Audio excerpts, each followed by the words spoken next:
Huh?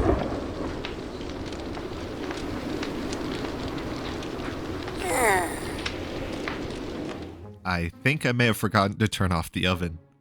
When you first view this work, the flames in the distant frame catch your eye instantly. Something is clearly wrong here. We see a fire pluming off of the cabin in the far distance. This seems to threaten the entire house itself as everything is in the midst of being destroyed.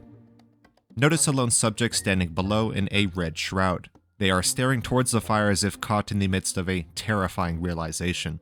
We also see a great difference in scale within the composition. Of course, the tiny red figure is so much smaller compared to the large cabin before them. Although the small figure has a dot of red, which of course draws our attention, they are clearly dwarfed and overwhelmed by the cottage that is burning in front of them. So, of course, the difference in size and scale within this work also drives the visual experience and inherently draws your attention towards the burning cottage, which is certainly the main focus of the work at hand.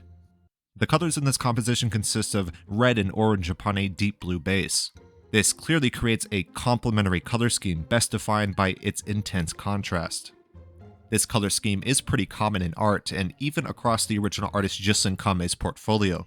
We see a very similar contrasting of color in additional works by the original artist such as Lost in Space, and we also see this in the James Webb Telescope launch. But returning back to the original work today, of course, this use of color is striking. It instantly catches your attention. That's always important to remember, but you don't even need to think about this. You instantly feel it and are immersed within the composition. And yet, the use of color goes far beyond a simple scheme analysis. It defines the entire visual experience of this work. You cannot ignore the red figure below and the fire and frame above. They are simply impossible to miss. Not only does the element of color focus our attention, they point to the most important symbolic elements that are happening within the canvas. When we look at this composition, we find three main regions. We see the lowest snow-covered ground below, the range of trees that are in the center of the composition, and the larger blue sky above. And of course, the fire within this cabin goes from the middle section into the higher section, so it disrupts two regions and of course draw our attention even further. We also see a ton of empty space within the composition, also known as negative space. And of course, the result of so much empty space draws our eye further to the areas where the spaces are actually filled. And the mood of this work is rather strange in some ways. On the one hand, the snowy environment feels calm and ethereal, but on the other, it's clearly disrupted by the tragedy and motion in the midst. There exists a ton of energy in this composition. We see this most notably in the burning cottage, but this exists across a few main elements that we must explore deeper. We see visual energy created by the use of a complementary color scheme where orange and yellow clearly contrast upon a deep blue base that excites the visual experience. We also have a source of visual energy in the sense of form. There are constant curves. They easily allow us to imagine the smoke flowing and floating away in the far distance of the sky. Lastly, we see a sense of visual energy offered by saturation, also known as the intensity of light.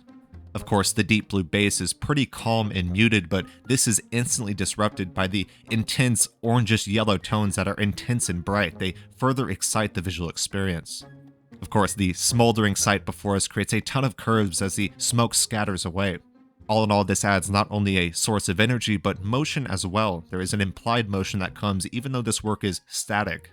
Once again, you could easily imagine the smoke, lifting, drifting, and floating away in the far distance of the sky.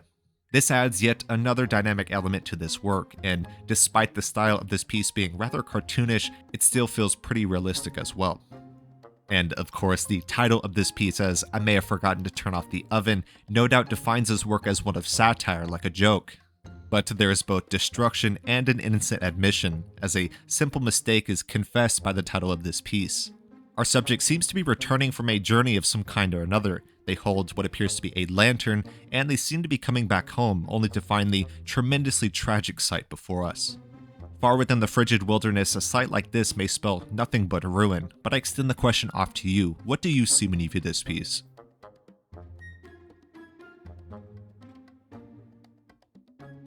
The piece before us is a product of the digital illustration medium of expression, also known as digital paint. This allows original artist Jocelin Carmes to create a style that is cartoon and aesthetic, but still feels pretty realistic at the same time. Thus, although this piece's title reads as a work of satire, the symbolism in this scene is anything but. A simple mistake like this may spell ruin for someone living so far within the remote wilderness with the frigid frost of snow all around them.